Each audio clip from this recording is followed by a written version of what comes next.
Joining us now to respond, Minneapolis Mayor Jacob Frey and Minneapolis Police Chief Brian O'Hare. Mayor Frey, your response to what you just heard from Secretary Noem, she invoked you by name. That was some wild and crazy stuff. It sounds like she doesn't believe a single word that she is saying right now. And I don't know if Donald Trump was drinking a glass of water, if she'd actually be able to speak, because here's the thing, she's calling Minneapolis like this dystopian hellhole. You know how many shootings we've had so far this year? 2. And one of them was ICE. 2 shootings in a large city so far this entire year, and one of them is ICE. All right, listen to me closely. MAGA, this is the moment that splits the room, because what just happened in Minneapolis isn't just about ICE. It's about power, accountability, and whether the federal government crossed a line it can't uncross. Stay with me, because by the end of this video, you're either going to say they had no choice, or this went way too far. And officials watching this, especially MAGA officials, you're not going to like what the footage shows. If that already made you react, hit the like button right now. Comment yes if you trust ICE here, and no if you don't. Let's get into it. Now here's why you can't look away. In just the past few days, Minneapolis has gone from safe city to national flashpoint. The mayor is being directly named and attacked by Homeland Security Secretary Kristi Noem. ICE agents are accused of reckless force. A woman is dead. Protesters are flooding the streets.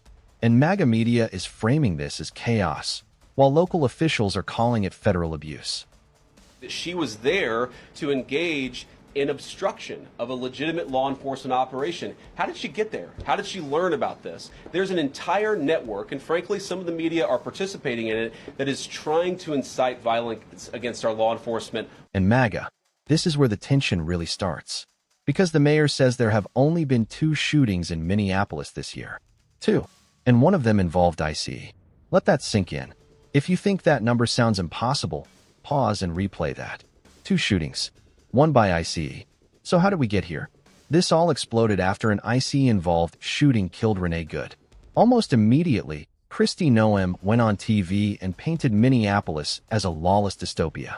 She invoked Mayor Jacob Frey by name and accused local leaders of demonizing ICE, agitating protesters, and putting officers' lives at risk. But then Frey went on air, and MAGA, this is where the narrative cracks. He didn't back down. He didn't soften his words. He doubled down. He said, quote, "This was a federal agent recklessly using power that resulted in somebody dying." And he didn't apologize for saying it. He said, "Am I biased? Of course. I've got 2 eyes. Anyone can see the video." And that's the key line. The video. Because this wasn't some active shooter situation. This wasn't a terror threat. According to the mayor, the woman was trying to leave. Doing a 3-point turn. Trying to get out. And then Frey dropped a line that made MAGA media furious. He said, "If doing a 3-point turn makes you a domestic terrorist, then my wife is a criminal every day." That's not a politician hedging. That's a mayor throwing gasoline on the fire. So ask yourself, did he cross a line? Or did he say what nobody else would? Comment right or wrong below. I want to see where you land. Now let's bring in law enforcement, because this matters.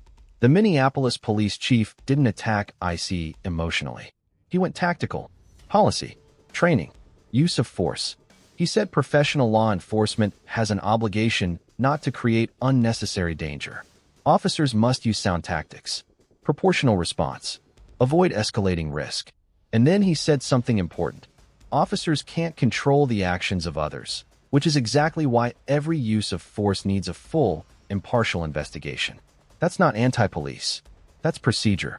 He even said, if a cop truly had no other option, he'd be the first to defend them. But here's the tension, MAGA.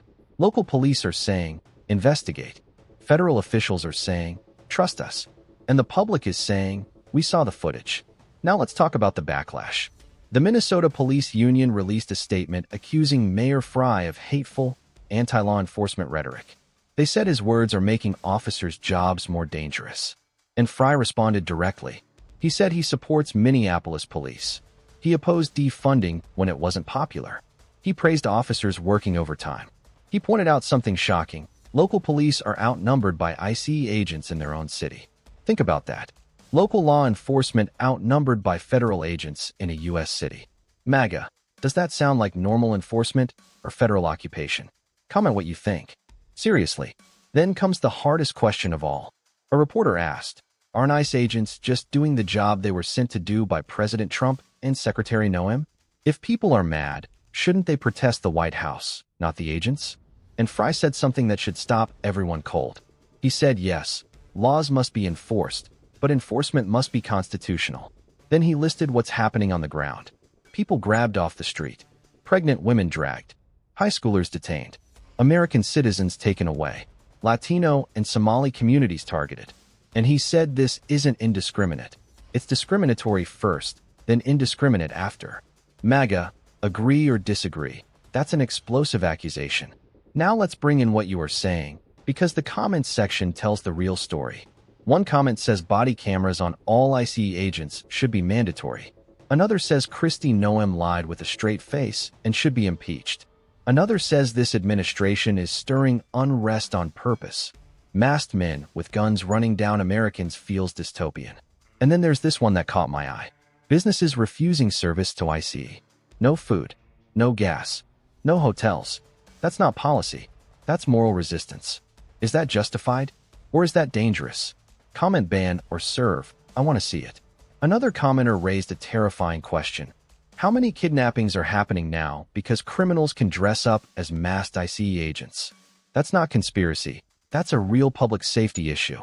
And then there's the anger. Claims of pepper balls fired at heads. Tear gas near children. Tasers used on handcuffed people. MAGA, if even half of that is true, this isn't about left versus right anymore. It's about control versus consent. I watched that yesterday, and there are a lot of different forms to it. But there was a woman screaming, "Shame, shame, shame, shame." She was a agitator, probably a paid agitator, but in my opinion, she was an agitator, a very high-level agitator, so professional.